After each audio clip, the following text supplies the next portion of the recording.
नमस्कार मेरे प्यारे साथियों, मैं मिस्टर एक्स आज आपके सामने कुछ ऐसी भयानक सच्चाई रखने वाला हूं जो आप सभी को जानना बहुत ही जरूरी है।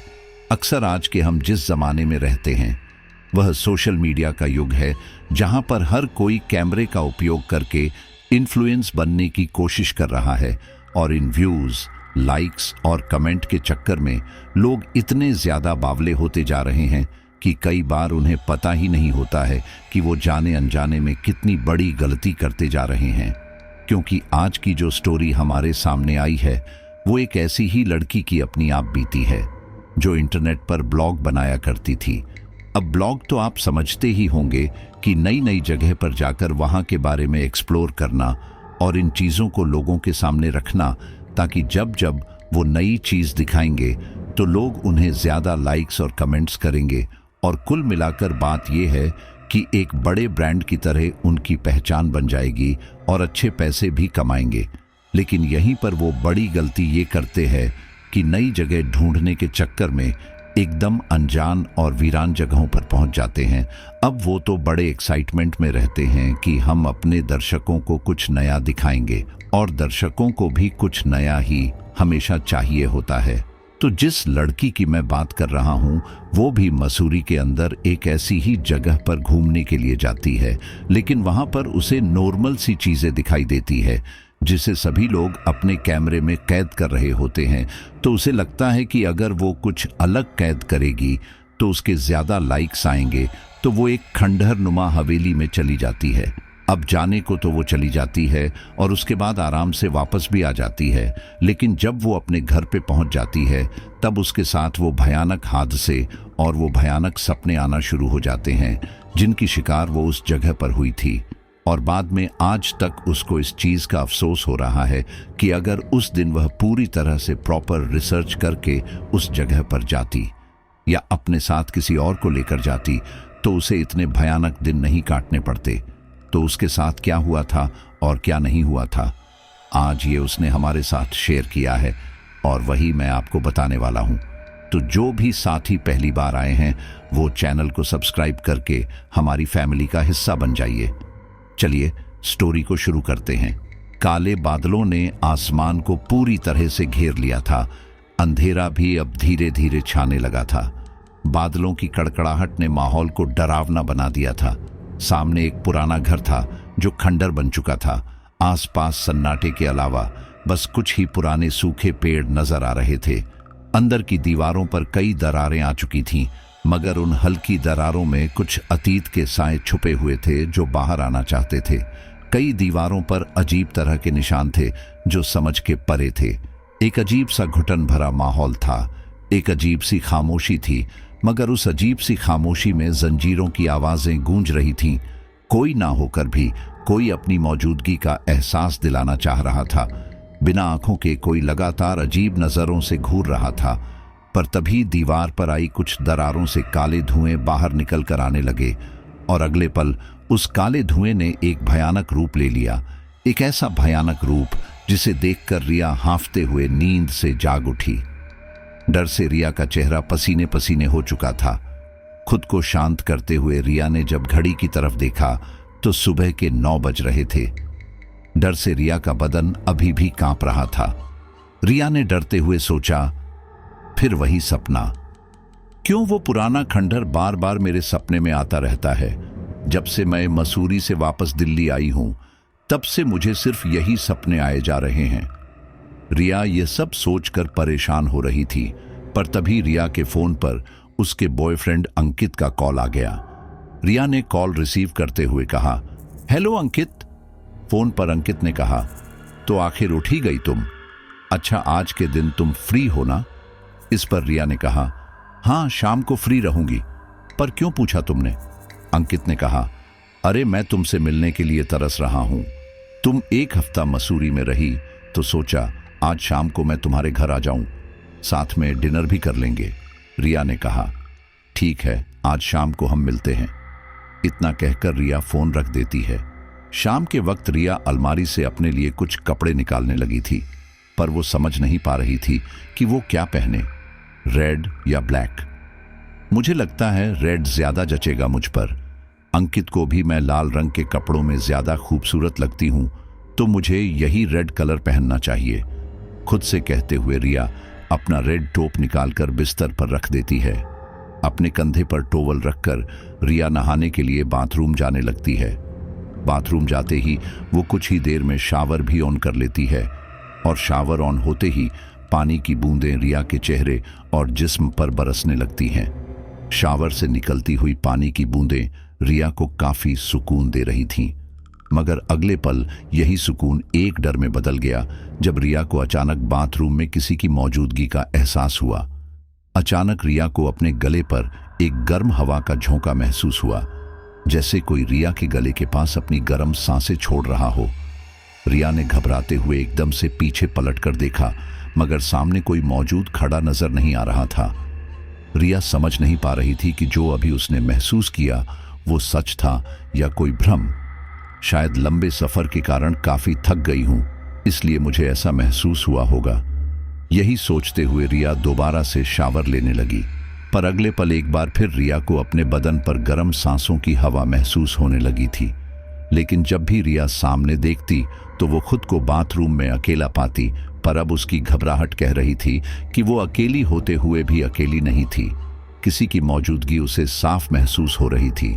कोई था जो रिया के आसपास खड़ा था और अपनी गर्म सांसें रिया के बदन पर छोड़ रहा था। थोड़ी देर बाद रिया शावर लेकर बाथरूम से बाहर आ गई।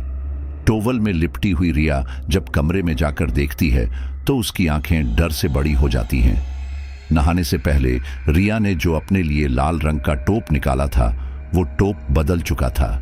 बिस्तर पर उस लाल टॉप की जगह अब काला टॉप रखा हुआ नजर आ रहा था, जिसे देखकर रिया डर से चौंक गई थी। फिर उसने घबराई हुई नजर से सामने की अलमारी की तरफ देखा, जो अब आधा खुला हुआ नजर आ रहा था। यह देखकर रिया के होश उड़ गए थे। वो बार बार खुद को समझा रही थी कि यह उसका भ्रम होगा, मगर आसपास की बदलती चीजें उसे यकीन दिला रही थीं कि कोई है जो यह सब कर रहा है। रिया काफी घबरा गई थी, पर एक बार फिर उसने खुद को समझाने की कोशिश की। कहीं ऐसा तो नहीं कि मैंने ही गलती से काला टॉप को लाल टॉप समझकर चुन लिया हो और उसके बाद अलमारी ठीक से बंद न किया हो। शायद बेध्यानी में यह सब मुझसे हो गया हो। यही सोचते हुए रिया खुद को समझा रही थी। खुद को समझाते हुए रिया दोबारा से अलमारी से वही लाल रंग का टॉप निकालकर काले रंग का टॉप वापस अंदर रख देती है और अलमारी भी पूरी तरह से बंद कर देती है। रिया ने कहा, मैं भी ना बदध्यानी में क्या क्या कर बैठती हूँ और बाद में ये सोचकर डर जाती हूँ कि मेरे घर में कोई घुस आया है। ये सब कहते हुए रिया खुद पर हंसने लग गई थी और राहत की सांस भी ले रही थी, मगर हर बार रिया को अपने आसपास होने का एहसास हो रहा था और यही एहसास उसके मन में डर पैदा किए जा रहा था। मगर आज की शाम रिया अपना सारा डर भूलकर अंकित के साथ खास वक्त बीतना चाहती थी। अच्छे से तैयार हो जाने के बाद रिया अंकित के आने का इंतजार कर रही थी, मगर कई देर इंतजार करने के बाद अंकित की कोई खबर तक नहीं मिल रही थी। मैं कब की तैयार हो गई और ये अभी तक आया नहीं। फोन करके पूछती हूँ कहाँ रह गया। खुद से कहते हुए रिया अंकित को कॉल लगाने लगती है, मगर अंकित किसी भी कॉल का जवाब नहीं दे रहा था। रिया ऐसे ही अंकित के आने का इंतजार कर रही थी। इंतजार करते करते वो अंकित को बार बार फोन भी लगाती जा रही थी, मगर ना तो कॉल का जवाब आया और ना ही अंकित की कोई खबर मिली। इंतजार करते करते शाम से रात हो गई थी और घड़ी पर 10 बज गए। बाहर से जो खाना ऑर्डर किया था वो इंतजार में पड़े ठंडा हो चुका था। अंकित की इस हरकत से रिया को अब काफी गुस्सा आ रहा था। वो रूठकर अपने कमरे में जाने ही लगी थी कि तभी दरवाजे पर डोरबेल बजी। रिया ने जाकर दरवाजा खोला तो सामने अंकित खड़ा था। रिया ने कहा, तो अब आए हो तुम? क्या बोला था मुझे फोन पर? आज शाम को 7 बजे मिलते हैं और खास वक्त बिताएंगे। 10 बज गए हैं और अब आए हो तुम। तुम्हें पता भी है तुम्हें फोन कर करके थक गई, पर तुमने मेरे किसी भी कॉल का जवाब देना जरूरी नहीं समझा। तुम्हारी इस हरकत से मैं बहुत नाराज हूं। अंकित ने अंदर आते हुए रिया से माफी मांगा। माफी मांगते हुए अंकित ने कहा, यार अचानक ऑफिस में एक जरूरी काम आ गया था और इसी कारण मुझे अपना फोन साइलेंट पर रखना पड़ा, इसलिए तुम्हारे किसी भी कॉल का जवाब दे नहीं पाया। पर देखो ना, मैं आ तो गया हूं, अब छोड़ो भी ये नाराजगी। इस पर रिया ने कहा, क्यों ना रहूं नाराज मैं? तुम पहले ही फोन पर बता देते कि एक जरूरी काम आ गया है, थोड़ा लेट हो जाएगा, और तुमसे इतना भी नहीं हुआ। तुम जानते भी हो मुझे तुमसे कितनी बातें कहनी थी। रिया इस वक्त काफी निराश और नाराज नजर आ रही थी और अंकित ये साफ देख पा रहा था। इसलिए रिया का गुस्सा शांत करते हुए अंकित ने रिया को अपनी बाहों में कस लिया और अपनी बाहों में कसते हुए अंकित ने कहा, शांत हो जाओ, मैं मानता हूं अपनी गलती पर। मैं यह भी जानता हूं तुम अभी किसी और कारण से परेशान हो और मुझ पर अपना गुस्सा निकाल रही हो। अगर ऐसा करने से तुम्हारा मन हल्का होता है तो मैं तुम्हारी नाराजगी भी सह लूंगा। तुम बस शांत हो जाओ। अंकित का यूं कहना रिया को शांत कर गया। अंकित ने पूछा, अब बताओ कौन सी बात तुम्हें इतना परेशान कर रही है? रिया ने कहा, कोई खास बात परेशान नहीं कर रही, बस जब से मैं मंसूरी से वापस आई हूं तब से अजीब डरावने सपने आने लगे हैं। कभी कभी ऐसा महसूस होता है जैसे मैं इस घर में अकेली नहीं हूं, कोई और भी है मेरे अलावा। कभी खुद को समझाती रहती हूं। जिंदगी में पहली बार मैं कुछ ऐसा महसूस कर रही हूं। सोचा तुम्हारा साथ होगा तो कुछ पल सुकून से बिताऊंगी। इस पर अंकित ने कहा, अरे चिंता क्यों करती हो? तुम कहती हो तो मैं आज रात यही ठहर जाता हूं। यह सुनकर रिया को थोड़ी राहत मिली। रिया ने कहा, क्या सच में आज रात तुम यही ठहरोगे? अंकित ने कहा, हाँ, इतना तो कर ही सकता हूं। खाना गर्म करके दोनों साथ में खाना खाने लगे थे। बीच बीच में दोनों में बातें भी चल रही थीं। तभी अंकित ने कहा, मसूरी में तुम्हारा सफर कैसा रहा? कुछ एक्सप्लोर करने लायक मिला तुम्हें? रिया ने कहा, देखने के लिए काफी कुछ मिला, जैसे पुरानी इमारतें जो सालों साल पुरानी थीं, उनके पीछे कई कहानियां और इतिहास जानने को मिला। वहां पर कई टूरिस्ट की भी भीड़ जमा थी, जहां वो अनजान जगहों की तस्वीरें ले रहे थे। अंकित ने पूछा, तुमने भी तस्वीर ली होंगी? रिया ने कहा, नहीं, मैंने वहां की कोई तस्वीर नहीं ली। अंकित ने पूछा, ऐसा क्यों? रिया ने कहा, क्योंकि मुझे वहां की तस्वीर लेने लायक कुछ भी खास मिला नहीं। कोई खास नई बात नजर नहीं आ रही थी। बाद में जब मैंने इस जगह के बारे में इंटरनेट पर सर्च किया तो उस पुरानी इमारत के बारे में काफी चीजें ब्लॉग पर और अलग अलग साइट्स पर छपी हुई थीं। इसलिए वहां कुछ भी नया जानने लायक नहीं था। मैं एक ट्रैवलर ब्लॉगर हूं और अपने ब्लॉग के जरिए मैं लोगों को कुछ अलग दिखाना चाहती हूं। मैंने कई शहरों में ट्रैवल किया है और ऐसी अनजान रहस्यमय जगहों पर भी गई हूं जहां के बारे में लोग कम जानते हों। अंकित ने कहा, मतलब तुम इस बार मसूरी से खाली हाथ आ गई? इस बात पर रिया थोड़ा खामोश रह गई और किसी सोच में पड़ गई। रिया का जवाब न पाकर अंकित ने पूछा, क्या हुआ? चुप क्यों हो गई तुम? रिया ने कहा, मैं खाली हाथ नहीं लौटी थी। कुछ दूरी पर मुझे एक पुराना घर नजर आ रहा था। देखने में वो घर एक पुराने खंडर की तरह लग रहा था, जहां कोई आता जाता ना हो। बिल्कुल शांत और खाली इलाके में था वो पुराना घर। पता नहीं क्यों वो घर मुझे अपनी तरफ खींच रहा था, जैसे कोई मुझे अंदर से बुला रहा था। मैं खुद को रोक नहीं पाई और उस पुराने खंडर की तरफ बढ़ चली।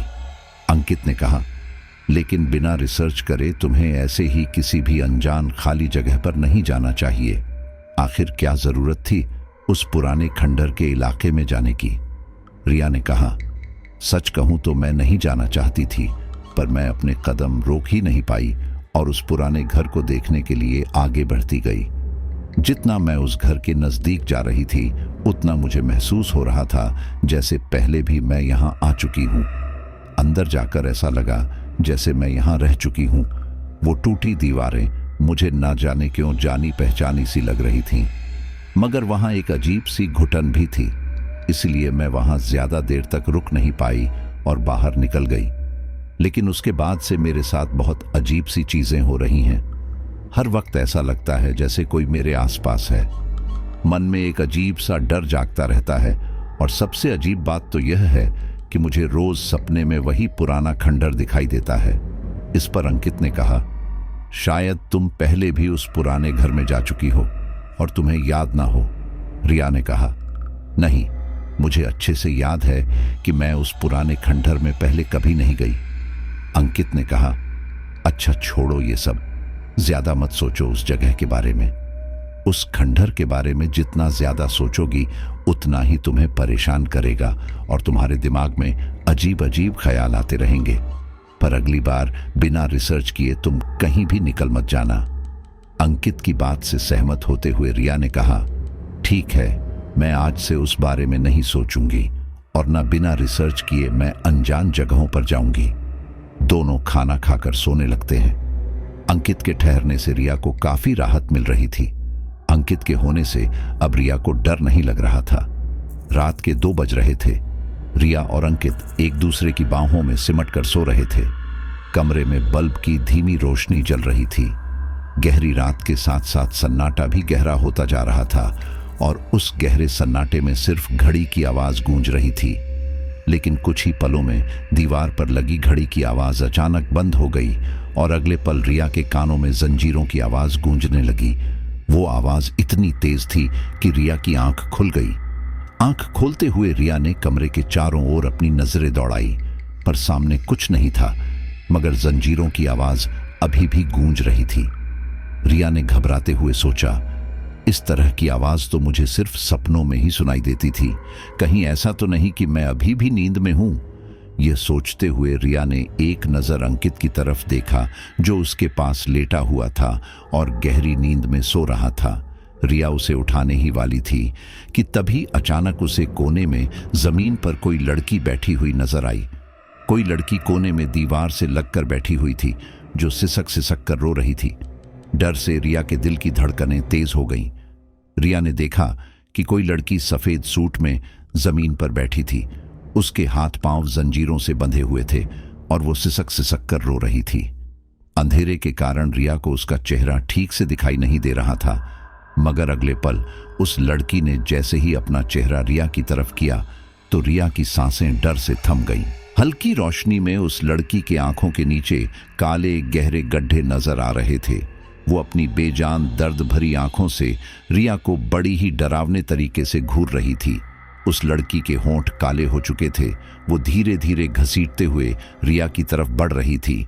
रिया की तरफ बढ़ते हुए वो लड़की बड़े अजीब तरीके से बिस्तर के ऊपर चढ़ रही थी। यह देखकर रिया की रूह कांप गई। रिया खौफ के मारे चीख पड़ी। उसके चीखते ही अंकित भी नींद से जाग उठा। वो डरते हुए उठकर बैठ गया और रिया को शांत करने लगा। अंकित ने रिया को चुप कराते हुए कहा, क्या हुआ? शांत हो जाओ। मैंने कहा, शांत हो जाओ, मैं हूं ना तुम्हारे पास, अब शांत हो जाओ। अंकित की आवाज सुनकर रिया शांत हो गई, मगर रिया अभी भी काफी घबराई हुई थी। उसने डरते हुए जमीन पर इशारा करते हुए कहा, वहां कोई एक लड़की बैठी थी जो जंजीरों से बंधी हुई थी। वो देखने में बहुत भयानक थी। वो बड़े अजीब तरीके से मेरी तरफ बढ़ रही थी। अंकित ने यहां वहां नजर दौड़ाते हुए कहा, कहां है वो? मुझे तो यहां कोई लड़की नजर नहीं आ रही। लगता है तुमने फिर से कोई डरावना सपना देख लिया होगा, क्योंकि यहां हमारे अलावा और कोई नहीं है। रिया ने कहा, नहीं, वो यहीं थी। मैंने अपनी आंखों से देखा था। वो लोहे की जंजीरों से बंधी हुई थी जो मेरी तरफ बढ़ रही थी।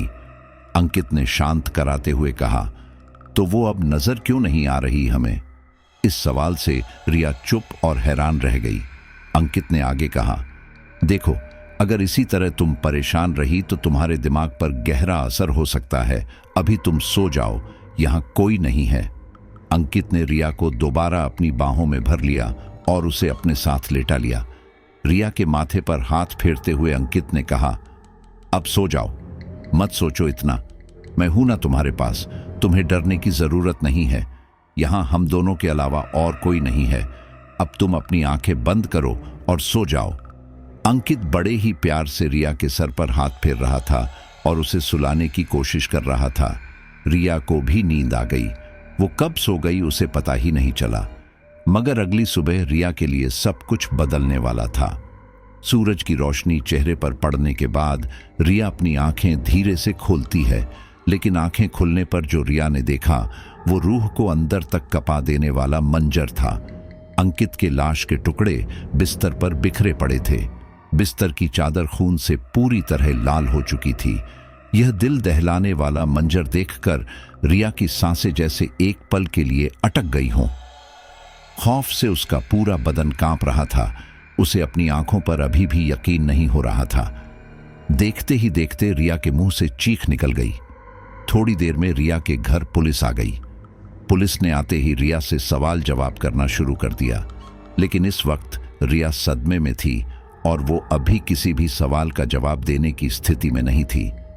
फिर भी पुलिस ने अपना सवाल दोबारा पूछा। कल रात इतना कुछ हो गया और आपको कोई आवाज नहीं आई? वो तो आपके पास ही लेटे थे। इस पर रिया ने कपकपाती आवाज में कहा, मुझे सच में कोई आवाज नहीं आई थी, पर हां, बीच रात में मेरी नींद किसी आवाज से टूट गई थी। पुलिस ने पूछा, किस तरह की आवाज? रिया ने कहा, जमीन पर जंजीरों की घसीटने की आवाज।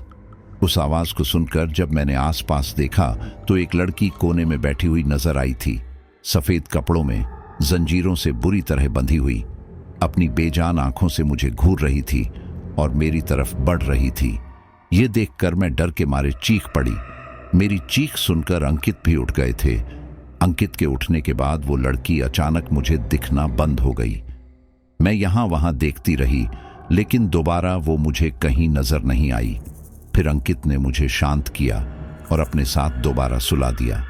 बस उसके बाद ना तो मुझे कोई आवाज आई और ना ही कोई हलचल महसूस हुई। पुलिस को रिया की बातों पर बिल्कुल भी यकीन नहीं हो रहा था। अगले पल अंकित के मृत शरीर के टुकड़ों को पोस्टमार्टम के लिए ले जाया गया। पुलिस ने अपनी तलाशी के बाद रिया से कहा, जब तक यह केस सुलझ ना जाए आप इस शहर से बाहर नहीं जा सकती। इतना कहकर पुलिस भी वहां से चली गई। रिया को यह सब एक बुरे सपने की तरह लग रहा था। रिया अब गंभीर सोच में पड़ गई थी कि आखिर अंकित के साथ क्या हुआ था। अंकित को इस तरह खोकर रिया अंदर तक टूट चुकी थी।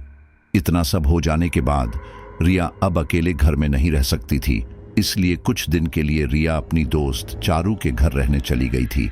मगर वहां भी रिया को घबराहट महसूस हो रही थी। कुछ ही दिनों में पोस्टमार्टम की रिपोर्ट आ चुकी थी, लेकिन जो रिपोर्ट में था वो सबके समझ से बाहर था। पोस्टमार्टम रिपोर्ट के अनुसार किसी भी हथियार का इस्तेमाल अंकित पर नहीं किया गया था, न कोई जानलेवा हमला हुआ था। सभी इसी सोच में पड़ गए कि आखिर अंकित का शरीर अपने आप कैसे अलग होकर टुकड़ों में बंट गया। अपने आप उसकी जान कैसे जा सकती थी। अंकित की मौत अब रहस्य बन चुकी थी, जिसे सुलझाना अब किसी के बस की बात नहीं थी। रिया को भी यह बात हैरान कर रही थी कि उस रात अंकित के साथ ऐसा क्या हुआ था।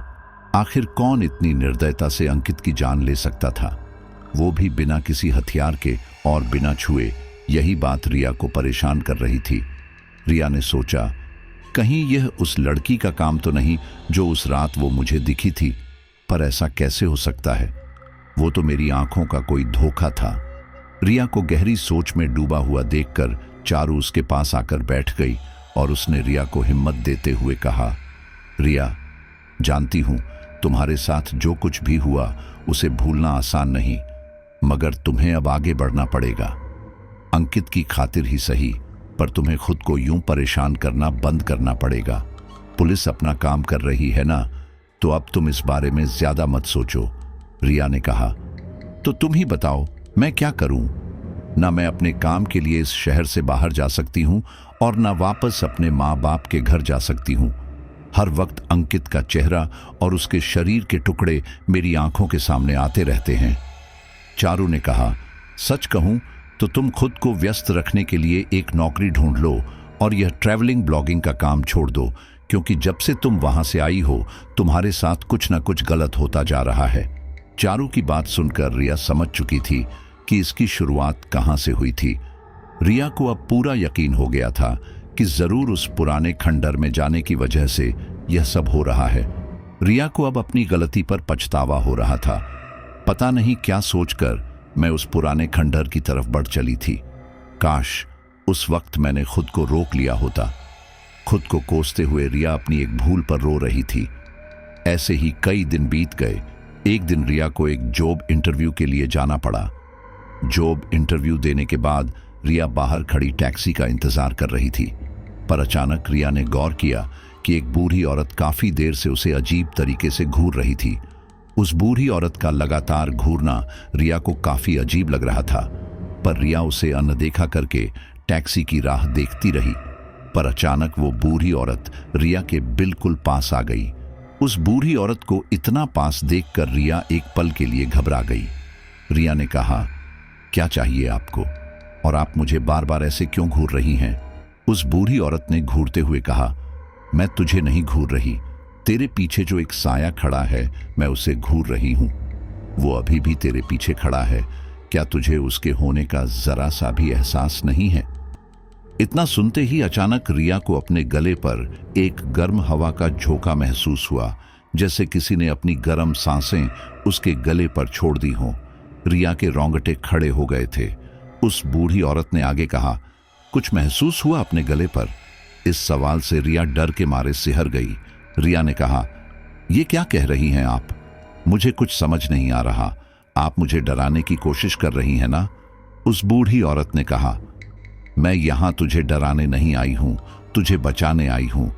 जैसे ही एक गाड़ी यहां से गुजरेगी वो साया तुझे पीछे से धक्का दे देगा और तू चलती गाड़ी के सामने आकर गिर जाएगी। तुझे अपनी पीठ पर एक धक्का महसूस होगा, थोड़ा ध्यान रखना इस बात का। इतना बोलकर वो बूढ़ी औरत वहां से जाने लगी। उस बूढ़ी औरत ने जाने से पहले रिया से कहा, एक बहुत ही भयानक साया तेरे पीछे पड़ा है, हो सके तो किसी तांत्रिक या पंडित को दिखा दे, वरना बहुत देर हो जाएगी। इतना कहकर वो वहां से चली गई, मगर रिया को अब अपने पीछे एक खतरा महसूस हो रहा था। अगले पल एक टैक्सी सामने से गुजरते हुए आ रही थी। यह देखकर रिया को थोड़ी राहत मिली। रिया ने उस टैक्सी को रोकने का इशारा किया, लेकिन जैसे ही वो टैक्सी आई, अचानक रिया को अपने पीछे एक धक्का महसूस हुआ, जिससे रिया का संतुलन बिगड़ गया और वो गिरते हुए टैक्सी के सामने आ गई। मगर टैक्सी वाले ने तुरंत अपनी गाड़ी रोक ली, जिससे रिया टैक्सी के नीचे आने से बच गई। टैक्सी वाले ने बाहर निकलते हुए रिया को सहारा दिया। रिया को सहारा देते हुए उस टैक्सी वाले ने कहा, अरे मैडम, मैं आपका इशारा देखकर टैक्सी रोक ही रहा था, आप मेरी टैक्सी के सामने क्यों आ गई? अगर आप मेरी गाड़ी के नीचे आ जाती तो सारी बात मुझ पर आ जाती। लेकिन रिया इस वक्त काफी घबराई हुई थी। अपनी घबराई हुई आंखों से यहां वहां देखने लगी थी। रिया को अब उस बूढ़ी औरत की बात याद आ रही थी। जैसा उसने कहा था, ठीक वैसा ही रिया के साथ हुआ था। मगर रिया की किस्मत अच्छी थी कि उसकी जान जाते जाते रह गई। लेकिन इस हादसे के बाद रिया अब हर पल चौकन्ना रहने लगी। अगले दिन रिया अपनी दोस्त चारू के साथ एक पंडित जी के पास गई और उनके पास जाकर वो सारी बात बताई जो उसके साथ हुआ था। रिया की बात सुन लेने के बाद उस पंडित ने आंखें बंद करके कुछ देर ध्यान लगाया। रिया और चारू पंडित जी के बोलने का इंतजार कर रहे थे। तभी अपनी आंखें खोलते हुए उस पंडित ने कहा, तुम्हें वहां उस पुराने खंडर के अंदर नहीं जाना चाहिए था। वो एक श्रापित खंडर है जहां दो रूहें वास करती हैं। एक रूह जो जंजीरों में कैद है और दूसरी रूह एक शैतानी रूह है, और तुमने वहां जाकर अपने लिए मुसीबत मोल ली है। इस पर रिया ने कहा, मैं जानती हूं मेरी एक नादानी से मैं इस मुसीबत में पड़ी हूं और मेरी वजह से अंकित की भी मौत हो गई, पर अब मैं इसे रोकना चाहती हूं। इससे पीछा छुड़ाने का कोई उपाय बताइए। पंडित ने कहा, तुम्हारे पीछे एक बहुत ही शक्तिशाली साया मंडरा रहा है। इसे केवल मेरे गुरुजी पीछा छुड़ा सकते हैं, मगर वो अभी यहाँ पर नहीं है। आप 2 दिन बाद आना, वो इन सब का समाधान निकालेंगे। इस पर चारू बोली, लेकिन अगर 2 दिन में रिया के साथ कुछ ऐसा हो गया तो क्या करेंगे? कल ही उस पर एक जानलेवा हमला हुआ था। 2 दिन हम क्या करेंगे? पंडित जी ने एक सुरक्षा धागा देते हुए कहा। यह सुरक्षा धागा मेरे गुरुजी ने बनाया था। यह धागा रिया को अपने हाथ पर बांधना पड़ेगा, पर याद रहे कुछ भी हो जाए यह धागा हाथ से निकलना नहीं चाहिए, चाहे सामने कितना भी भयंकर साया आ जाए। रिया उस धागे को अपनी कलाई पर बांधकर चारू के साथ चली गई। लेकिन रिया यह नहीं जानती थी कि यह सब इतना आसान नहीं था। ये 2 दिन रिया के लिए काफी खतरनाक होने वाले थे, जिससे वो अनजान थी। रिया और चारू दोनों अलग कमरे में सो रहे थे, मगर आधी रात के बीच रिया की नींद एक बार फिर किसी अजीब आवाज से टूटी। रिया घबराते हुए एकदम से उठ गई। फिर से वही जंजीरों की आवाज गूंज रही थी जो रिया के दिल की धड़कनों को बढ़ा रही थी। अचानक रिया ने देखा कोई जमीन पर घसीटते हुए कमरे का दरवाजा खोलकर अंदर बढ़ने की कोशिश कर रहा था। उसके घसीटने की आवाज रिया के रोंगटे खड़े कर रही थी। रिया की आंखें धीरे धीरे खौफ से बड़ी हो रही थीं, क्योंकि एक बार फिर अंधेरे में वही लड़की घसीटते हुए कमरे के अंदर बढ़ चली थी और उसके पीछे एक काला डरावना साया भी अंदर बढ़ रहा था। जंजीरों से बंधी वो लड़की अब रिया से मदद की गुहार लगा रही थी। बचाओ मुझे, मुझे इसकी कैद से बचाओ, देख क्या रही हो, मदद करो मेरी। यह कहते हुए वो लड़की अचानक गुस्से भरी आवाज में रिया पर भड़क पड़ी। अंधेरे के कारण रिया अभी भी उसका चेहरा देख नहीं पा रही थी। तभी रिया ने घबराते हुए कमरे की लाइट ऑन कर दी, लेकिन कमरे में रोशनी होते ही रिया की आंखों से सब ओझल हो गया। रिया हैरान भरी नजरों से यहां वहां देखती रही, पर अचानक कमरे की लाइट अपने आप फ्लिकर करते हुए बंद हो गई। रिया जैसे ही लाइट ऑन करने के लिए आगे बढ़ी, अचानक उसने अपने पैरों पर कुछ महसूस किया। रिया ने जब अपने पैरों पर नजर डाली तो उसके पैरों में जंजीर बंधी हुई नजर आ रही थी। उन जंजीरों की वजह से रिया बिस्तर से उठ नहीं पा रही थी। रिया के लिए यह एक डरावने सपने जैसा था। अचानक रिया के दोनों हाथ भी जंजीर से बंध गए थे। उसने खुद को वहीं सफेद कपड़ों में पाया। रिया डरते हुए अब झटपटा रही थी और झटपटाते हुए खुद को जंजीर से छुड़ाने की कोशिश कर रही थी। रिया के लिए यह बहुत खौफनाक पल था जिससे वो निकल नहीं पा रही थी। तभी अचानक रिया के सामने एक डरावनी काली परछाई आ गई। उस डरावनी परछाई से काले जलते धुएं निकल रहे थे। उसकी आंखें शैतान की तरह लाल दिख रही थीं। अगले पल वो परछाई रिया के ऊपर आकर बैठ गई और अपना डरावना चेहरा रिया के चेहरे के पास कर लिया। रिया मदद के लिए चिल्ला रही थी, मगर कोई भी उसकी मदद करने नहीं आ रहा था। उस काली परछाई ने रिया को जकड़ते हुए कहा, एक बार फिर तुम मेरी कैद में आ गई। इतना कहते ही कमरे में उसकी डरावनी हंसी गूंजने लगी। तभी अचानक चारू दौड़ती हुई रिया के पास आ गई। चारू ने देखा रिया बिस्तर पर बुरी तरह झटपटा रही थी। चारू ने आकर रिया को संभाला। रिया को संभालते हुए चारू ने कहा, शांत हो जाओ रिया, क्या हुआ है तुम्हें? बड़ी मुश्किल से शांत कराने के बाद रिया होश में आई। चारू ने दोबारा पूछा, क्यों चिल्ला रही थी तुम? और मैंने देखा तुम कैसे झटपटा रही थी, आखिर क्या हुआ था तुम्हें? रिया ने घबराते हुए कहा, वो सब मुझे फिर से दिखाई दिया, पर इस बार उस लड़की की जगह मैं जंजीरों में बंधी हुई थी और मदद के लिए चिल्ला रही थी। यह सब कहते हुए रिया के होंठ डर से कांप रहे थे। रिया ने आगे कहा, पता नहीं क्या रिश्ता है मेरा उस लड़की से, क्यों वो मुझे बार बार दिखाई देती है, क्या चाहती है मुझसे? रिया अब अपने हालात पर रो रही थी, लेकिन चारू उसे चुप कराने की कोशिश कर रही थी और साथ ही हिम्मत रखने की सलाह भी दे रही थी। रिया की यह हालत देखकर चारू अगले दिन रिया के साथ पूरा दिन बिताने का मन बनाती है। अपने काम से एक दिन की छुट्टी लेकर वो पूरा दिन रिया के साथ रहती है। चारू के होने से रिया को थोड़ी बहुत राहत महसूस हो रही थी, पर मन में अभी भी अजीब सी घबराहट थी। ना जाने क्यों वो बार बार उस जंजीर में बंधने वाली लड़की को अपने जहन से हटने नहीं दे रही थी। वो जानना चाहती थी आखिर क्यों वो उसे हर रात दिखाई देती है। वो एक बार उसका चेहरा देख लेना चाहती थी। रात की नींद पूरी ना होने की वजह से रिया दिन में आराम करने लगती है। दिमाग में चल रहे तूफान को शांत रखने के लिए रिया सोने लगती है। कुछ ही देर में रिया की आंख लग जाती है। रिया को सुकून भरी नींद में सोता हुआ देखकर चारू भी अपने घर के काम में लग जाती है। चारू अपने बाकी काम में लगी हुई थी, पर अचानक स्टोर रूम से कुछ अजीब आवाजें चारू को सुनाई देने लगी थी। चारू ने एक नज़र स्टोर रूम के दरवाजे पर डाला जो बंद पड़ा था, और उसी दरवाजे के पीछे से आवाज आ रही थी। चारू उस दरवाजे के पास नजदीक गई और दरवाजे के पास जाते ही वो अजीब आवाज अब और भी साफ सुनाई देने लगी, जैसे किसी सामान के गिरने की आवाज। चारू ने सोचा, स्टोर रूम का दरवाजा मैंने सालों से बंद रखा है, कोई आता जाता भी नहीं, तो बिना अंदर गए वहां कौन मौजूद हो सकता है। यही ख्याल चारू के मन में आ रहे थे। एक गहरी सांस लेते हुए चारू ने स्टोर रूम का दरवाजा हल्के से खोला। अंदर घना अंधेरा था। चारू ने अपने फोन की फ्लैशलाइट ऑन करते हुए अंदर की तरफ झांका, लेकिन फ्लैशलाइट की रोशनी में सारे सामान अपनी जगह पर रखे हुए नजर आ रहे थे।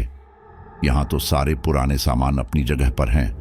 देखने में तो लग रहा है यहां कुछ नहीं गिरा, तो फिर वो आवाज कैसी थी? खुद से कहते हुए चारू अंदर बढ़ने लगी, लेकिन जैसे ही चारू ने अपने फोन की फ्लैशलाइट ऊपर दीवारों की तरफ किया तो चारू के होश उड़ गए। दीवार पर किसी के हाथ पैर के निशान दिखाई दे रहे थे जो बिल्कुल ताजे थे, जैसे अभी कोई चलकर वहां से गुजरा हो। यह देखकर चारू डर से हैरान रह गई। वो डरते हुए एक कदम पीछे हुई, पर अचानक अंधेरे में चारू का पैर किसी चीज से जा टकराया। चारू ने जब फ्लैशलाइट नीचे जमीन की तरफ किया तो चारू ने देखा कि जमीन पर लोहे की जंजीरें फैली हुई थीं। चारू ने हैरान होते हुए कहा, लोहे की जंजीर? मेरे घर में आज तक लोहे की जंजीर नहीं पड़ी, तो ये जंजीर कहां से आई? चारू घबराते हुए ये सब सोच ही रही थी कि तभी चारू का पैर जंजीर में फंस गया। चारू को समझ नहीं आ रहा था कि वो अपना पैर इन जंजीरों से कैसे छुड़ाए। अपना पैर छुड़ाने की कोशिश में चारू लड़खड़ाते हुए जमीन पर गिर गई, लेकिन जमीन पर गिरते ही चारू को अपने कान के पास एक अजीब सी गुर्राहट सुनाई देने लगी, जिसे सुनकर चारू का दिल कांप उठा। वहां काफी अंधेरा था। फोन की फ्लैशलाइट भी अब बंद हो चुकी थी। चारू अब मदद के लिए चिल्ला रही थी। अचानक अंधेरे में किसी के बड़े और लंबे हाथ चारू को दोनों तरफ से जकड़ रहे थे। इस वजह से ना वो उठ पा रही थी और ना वो स्टोर रूम से बाहर निकल पा रही थी। देखते ही देखते स्टोर रूम का दरवाजा भी अपने आप बंद हो गया और उस दरवाजे के बंद होते ही चारू की चीख उस स्टोर रूम में गूंज उठी। दिन की नींद पूरी करने के बाद रिया उठकर चारू को ढूंढने लगी, लेकिन उसे चारू कहीं नजर नहीं आ रही थी। रिया ने सोचा शायद जरूरी काम से उसे जाना पड़ा होगा। ये सोचकर रिया वापस कमरे में ही जा रही थी कि तभी स्टोर रूम से चारू की चीखने की आवाज आने लगी। रिया चौंकते हुए यहां वहां देखने लगी और आवाज देते हुए बोली, चारू, कहां हो तुम? क्या हुआ है तुम्हें? इतना कहते ही रिया आवाज का पीछा करते हुए स्टोर रूम के दरवाजे के पास पहुंच गई। स्टोर रूम से आ रही आवाज से रिया समझ गई कि चारू स्टोर रूम में बंद है। रिया ने जोर लगाकर उस स्टोर रूम के दरवाजे को खोल लिया।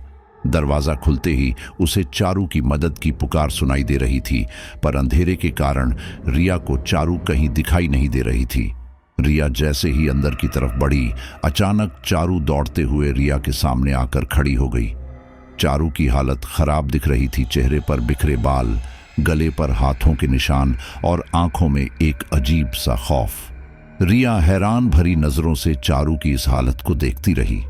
इससे पहले कि रिया कुछ पूछ पाती, चारू ने रिया का हाथ कसकर पकड़ लिया और उसे खींचते हुए स्टोर रूम से बाहर ले आई। स्टोर रूम से बाहर आकर चारू ने दरवाजा अच्छी तरह बंद कर लिया। चारू अब डर के मारे हाँफ रही थी। रिया उसके लिए पानी का गिलास लेने जा रही थी, मगर तभी चारू ने उसका हाथ पकड़कर रोक लिया और डरी हुई आवाज में कहा, उसे तू चाहिए किसी भी कीमत पर। इतना सुनते ही रिया डर के मारे हैरान रह गई। रिया ने पूछा, क्या बकवास कर रही है तू? मैं जानती हूं तेरी हालत ठीक नहीं है, पर कुछ भी बोलने से पहले एक बार सोच ले।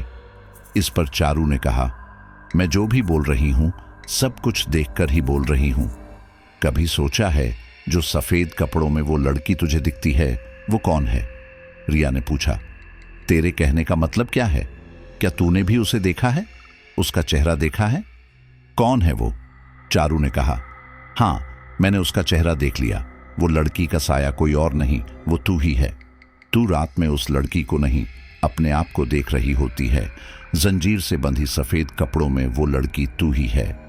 उसका चेहरा बिल्कुल तेरे चेहरे से मिलता है। उस लड़की की रूह तेरे आसपास भटक रही है और तेरे से मदद मांग रही है। अगर तूने मदद करने से इनकार किया तो तेरी भी उसी तरह से मौत होगी जैसे अंकित की हुई थी। चारू के मुंह से यह बात सुनकर रिया बुरी तरह घबरा गई। रिया ने घबराते हुए पूछा, लेकिन तूने उसका चेहरा कैसे देख लिया? स्टोर रूम में तो अंधेरा था ना? चारू ने कहा, हाँ, काफी अंधेरा था, पर वहां मुझे कोई पकड़ने की कोशिश कर रहा था। अंधेरे में मैं उसे देख नहीं पा रही थी, तभी मेरा हाथ फोन पर गया। मैंने तुरंत ही फोन की फ्लैशलाइट ऑन कर दी, पर फ्लैशलाइट ऑन होते ही मुझे अपने चेहरे पर एक लड़की का ठंडा हाथ महसूस हुआ। जैसे ही मैंने रोशनी में सामने देखा तो मुझे वही लड़की नजर आई। फ्लैशलाइट की रोशनी में मुझे उसका चेहरा दिख गया। वो चेहरा तेरा था जो सफेद पड़ चुका था। उसकी वो बेजान दर्द भरी आंखें, उसके वो सूखे काले होंठ मेरे रोंगटे खड़े कर रहे थे। वो अपने ठंडे हाथ मेरे चेहरे पर रख रही थी और अपना डरावना चेहरा मेरे चेहरे के करीब ला रही थी। इतना सब सुन लेने के बाद रिया का दिमाग अब काम करना बंद कर गया था। जिस लड़की का साया उसे हर रात दिखता था, उसका चेहरा रिया से मिलता था। ये बात रिया को अब परेशान कर रही थी। अगले दिन रिया और चारू उसी पंडित के पास गए। पंडित जी ने उन्हें अपने एक गुरुजी से मिलवाया। उस गुरुजी से मिलवाने के बाद पंडित वहां से जाने लगे। गुरुजी बड़ी ही गौर से रिया की तरफ देख रहे थे। गुरुजी ने कहा, उस लड़की का साया जो तुम्हें दिख रहा है वो तुमसे आस लगाए बैठी है, तुमसे मदद मांग रही है। रिया ने पूछा, किस तरह की मदद? गुरुजी ने कहा, शैतान की कैद से छुड़ाने की मदद। रिया ने कहा, पर मैं कैसे उसे शैतान की कैद से छुड़ा पाऊंगी? इस पर गुरुजी ने कहा, उसे कैद से छुड़ाने के लिए मुक्ति दिलानी होगी, और मुक्ति तभी मिलेगी जब तुम वापस उसी पुराने खंडर में जाओगी, क्योंकि उसकी मौत उसी जगह पर हुई थी, वहीं पर अब उसे मुक्ति मिलेगी। रिया ने कहा, तो आपके कहने का मतलब है कि जहां से सब शुरू हुआ था वहीं पर जाना पड़ेगा। अगर वहां जाकर मेरी जान पर बन आई तो? गुरुजी ने कहा, डरो मत, जब तक तुम्हारे कलाई पर यह सुरक्षा धागा बंधा है तब तक उसका साया तुम्हें कुछ नहीं कर पाएगा सिवाय डराने के। लेकिन अगर तुम वहां नहीं गई तो वो ऐसे ही पूरी जिंदगी तुम्हें यूं सताती रहेगी। रिया के पास अब कोई दूसरा रास्ता नहीं बचा था। वो तो गुरुजी से अपनी समस्या का हल पूछने गई थी, पर बदले में उसे एक और कठिनाइयों का सफर करना पड़ रहा था। इतना सब हो जाने के बाद रिया वापस उस पुराने खंडर में नहीं जाना चाहती थी, पर उसकी मजबूरी उसे वहां ले जाने पर मजबूर कर रही थी। लेकिन वहां जाने के लिए रिया को पुलिस से शहर से बाहर जाने की अनुमति चाहिए थी। रिया की आपबीती सुनने के बाद पुलिस को उस पर थोड़ा भी यकीन नहीं हो रहा था। तभी रिया ने एक वकील की मदद से शहर से बाहर जाने की अनुमति ले ली। कुछ ही दिनों में रिया अपना सामान पैक करके गुरुजी के साथ मसूरी के लिए निकलने लगी।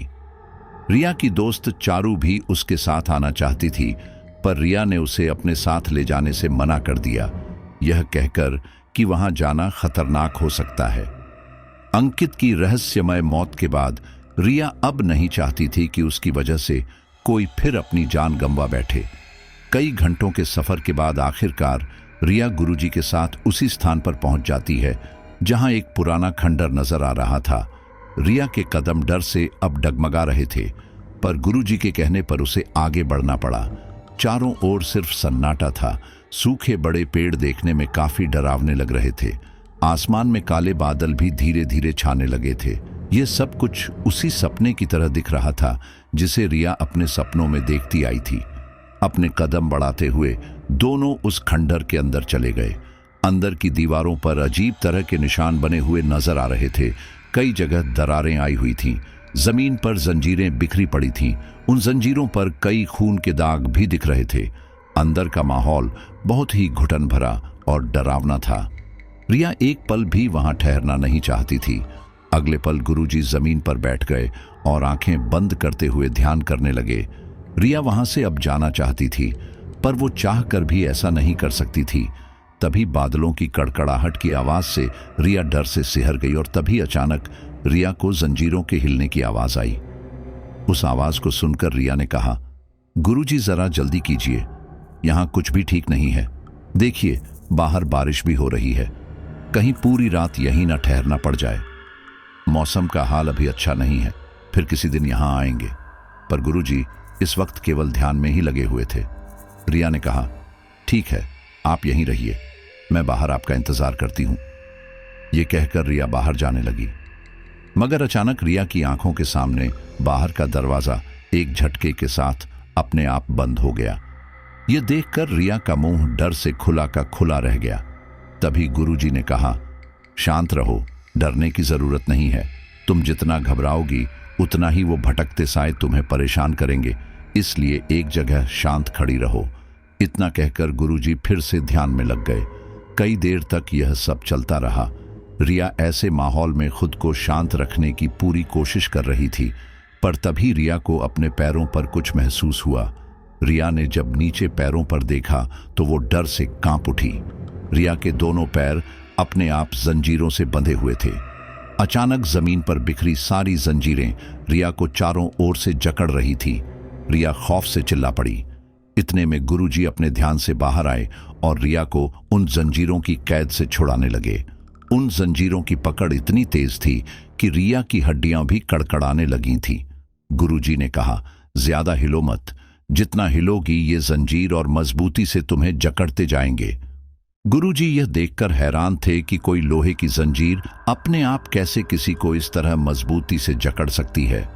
गुरुजी को यकीन हो गया था कि यहाँ किसी बहुत बुरी रूह का वास है जो ये सब करवा रहा है। गुरुजी ने उसे चुनौती देते हुए कहा, तुम जो कोई भी हो, हिम्मत है तो सामने आओ। इस लड़की को यूं तड़पाकर तुम्हें कुछ नहीं मिलेगा। इतना बोलने के बाद कुछ ही देर में दीवार की दरारों से अचानक काले धुएं बाहर निकल कर आने लगे। वो काला जलता धुआं धीरे धीरे एक इंसान की आकृति में गुरुजी के सामने पेश हो गया। उसकी आंखें लाल थीं। वो रिया को जंजीरों में बांधकर यही रखना चाहता था। गुरुजी ने कहा, कौन हो तुम और क्यों इसके पीछे पड़े हो, और कहाँ है उस लड़की की रूह जिसे अभी तक कैद में रखा है। लेकिन उस काले साए ने गुरुजी से भारी आवाज में कहा, उसकी कलाई पर जो सुरक्षा धागा बंधा है वो अभी के अभी खोल दे, वरना अंजाम बहुत भयानक होगा। लेकिन गुरुजी को अपनी शक्तियों पर पूरा यकीन था। गुरुजी ने कहा, अगर हिम्मत है तो खुद खोल कर देख लो। गुरुजी की यह बात सुनकर वो काला साया गुरुजी पर गुस्से से गुर्राने लगा। तभी गुरुजी ने अपनी थाली में से एक गंगा जल का लोटा निकाला। उस लोटे के ऊपर से कपड़े को हटाया और फिर उसी जल को हाथ में लिए उस काले साए पर छिड़क दिया। उस जल के छिड़कते ही वो काला साया आग में जलने लगा। उसकी तेज गुर्राहट हर तरफ गूंजने लगी। वो काला साया चाहे जितना भी शक्तिशाली क्यों ना हो, पर गुरुजी की शक्तियों के आगे कमजोर पड़ गया था। देखने पर ऐसा लग रहा था कि गुरुजी ने इससे पहले भी कई भयानक ताकतों का सामना किया था और आज वही वर्षों की तपस्या गुरुजी के काम आ रही थी। कई देर तक ऐसे ही चलता रहा। तभी वो काला साया अपने भयानक रूप से निकलकर एक आम लड़के के रूप में आ गया। जो भी जंजीरें रिया को जकड़ रही थीं, अब उनकी पकड़ कमजोर हो गई थी। रिया ने एक जोर से खुद को उन जंजीरों से छुड़ा लिया था। रिया के सामने एक बेजान जख्मी लड़का जमीन पर बैठा हुआ था। वो उस लड़के की रूह थी। गुरुजी ने एक आखिरी बार हाथ में जल लिया और वही जल उस लड़के पर छिड़क दिया। उस लड़के का बदन बुरी तरह जलने लगा, मानो जैसे उस पर जल नहीं तेजाब छिड़क दिया हो। धीरे धीरे उस लड़के का साया हवा में गायब हो गया। सब कुछ शांत हो गया था, मगर अब भी कुछ बाकी था। गुरुजी ने आवाज लगाते हुए कहा, देखो, मैंने तुम्हें उस शैतान की कैद से हमेशा के लिए आजाद कर दिया है। अब से तुम रिया को नहीं दिखोगी और ना ही इसे परेशान करोगी। गुरुजी के इतना बोलते ही कुछ ही पलों में सफेद कपड़े में एक लड़की चलकर सामने आ रही थी। उसे देखकर रिया की धड़कनें तेज हो रही थी। रिया ने पूछा, अपना चेहरा दिखाओ। उस लड़की ने अपना चेहरा ऊपर सामने किया और अचानक एक हवा से उस लड़की के चेहरे पर बिखरे बाल हटने लगे। रिया उसका चेहरा देखकर बुरी तरह हैरान रह गई, मानो उसने अपना चेहरा देख लिया हो। गुरुजी भी काफी हैरान रह गए थे। वो लड़की चलते हुए रिया के पास आई और कहा, कितनी अजीब बात है, एक जैसा चेहरा, बस एक जिंदा है और दूसरी भटकती आत्मा। उसकी आवाज में एक दर्द था जिसे रिया साफ महसूस कर पा रही थी। उस लड़की ने अपना नाम बताते हुए कहा, मेरा नाम अपर्णा है। मैं कई सालों से यहाँ एक शैतान की कैद में रही, जब जिंदा थी तब भी और मरने के बाद भी। रिया को उसकी बातें बिल्कुल भी समझ नहीं आ रही थीं। तभी अपर्णा ने एक सफेद धुआं बनकर रिया के शरीर में समा गई। गुरुजी यह देखकर हैरान रह गए। उस धुएं के समाते ही रिया बेहोश हो गई, मगर वो अब किसी और दुनिया में जा चुकी थी। 20 साल पहले अपर्णा एक टीचर रहा करती थी। जो 18 उम्र के स्टूडेंट्स को पढ़ाया करती थी।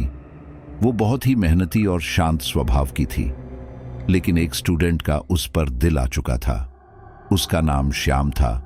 वो हर पल अपर्णा को अपनी प्यार भरी निगाहों से देखता रहता था, मगर अपर्णा को इसकी बिल्कुल भी भनक नहीं थी।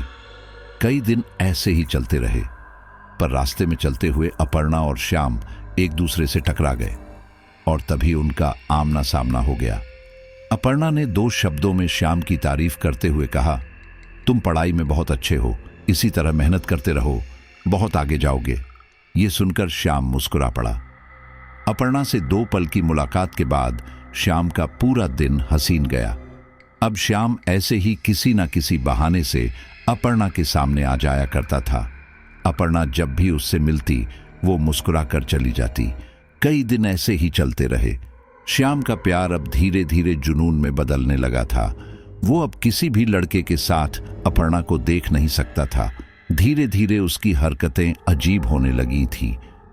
अपर्णा भी उसकी इन अजीब हरकतों से दूरी बनाकर रहने लगी थी, मगर श्याम को उसकी दूरी देखी नहीं गई और एक दिन उसने कह दिया, मैं तुमसे बहुत प्यार करता हूं और तुम्हें अपना बनाना चाहता हूं।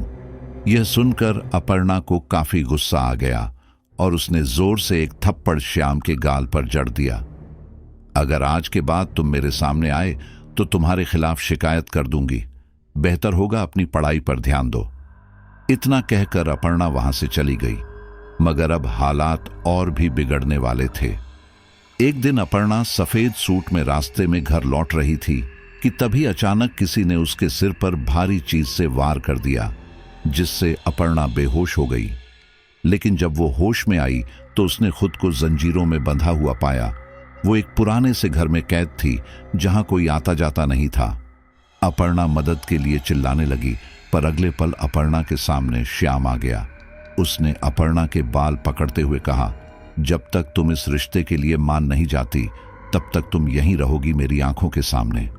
ये बोलकर श्याम किसी शैतान की तरह हंसने लगा। अपर्णा उसके आगे गिड़गिड़ाई, हाथ जोड़ा, पर कुछ भी काम नहीं आया। कई दिन अपर्णा ऐसे ही जंजीरों में भूखी प्यासी बंधी रही। कोई भी उसे ढूंढने नहीं आया।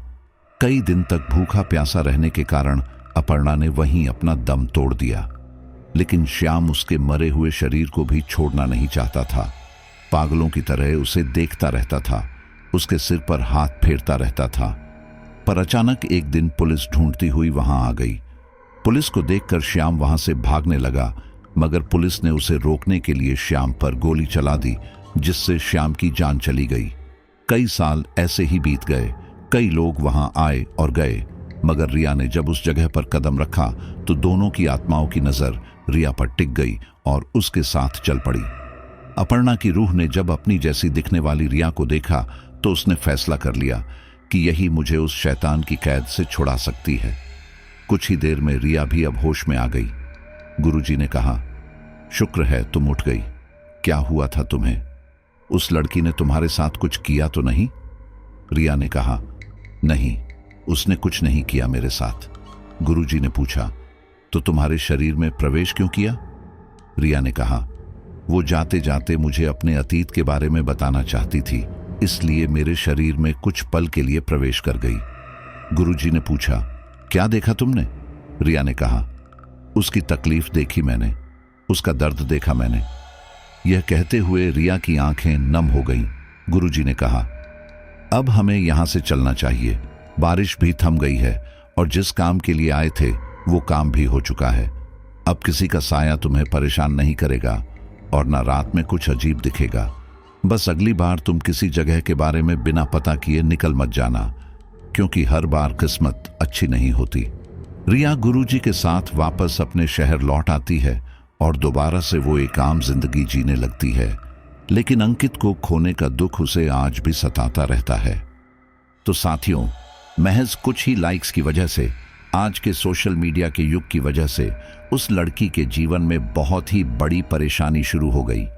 और सबसे बड़ी बात, जिस अंकित की कोई गलती नहीं थी, वो इस हादसे का शिकार हो गया केवल और केवल अपनी इस फ्रेंड की गलती की वजह से। अगर रिया समय रहते संभल जाती और ऐसी नई नई जगहों पर जाने से पहले कुछ पता कर लेती तो शायद उसके साथ यह हादसा नहीं होता। और आज की जनरेशन को यह समझने की ज़रूरत है कि जिस जगह पर वो जा रहे हैं ज़रूरी नहीं कि वो जगह एकदम 100% सही हो। कुछ अतीत के, कुछ इतिहास की ऐसी ऐसी चीज़ें वहाँ पर दफन हो जो शायद उन्हें पता भी ना हो, क्योंकि हर जगह की अपनी एक अलग ऊर्जा होती है। अब वो ऊर्जा पॉजिटिव है या नेगेटिव है ये हमें पता नहीं होता है।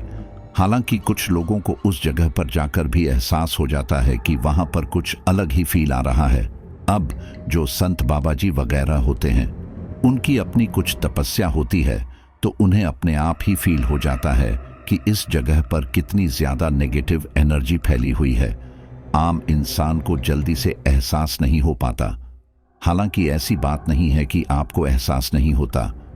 अगर कोई भी भगवान की भक्ति करते हैं तो उन्हें भी इस चीज का पहले ही अंदाजा हो जाता है। अगर आप भी ऐसी कोई जगह पर जा रहे हो और कैमरे से तुरंत निकाल करके शूट करने लग जाते हैं तो आगे से ध्यान रखें और अपने परिवारजनों का भी ख्याल रखें। चलिए अब अपने कुछ साथियों का नाम लेते हैं। बादशाह आगरा, शीलू वर्मा, प्रीतम मगर नेपाल, केशव शर्मा शिमला, आशा सैनी रोहतक, पुष्पा राणा नागपुर, तेजवीर अलीगढ़, रजत चौबे बलिया, ताहिर सिद्दकी मुंबई, पूनम धनक राजकोट, सुखनंदन बिहार। सभी का बहुत बहुत धन्यवाद। मिलते हैं एक नए हॉरर अनुभव के साथ।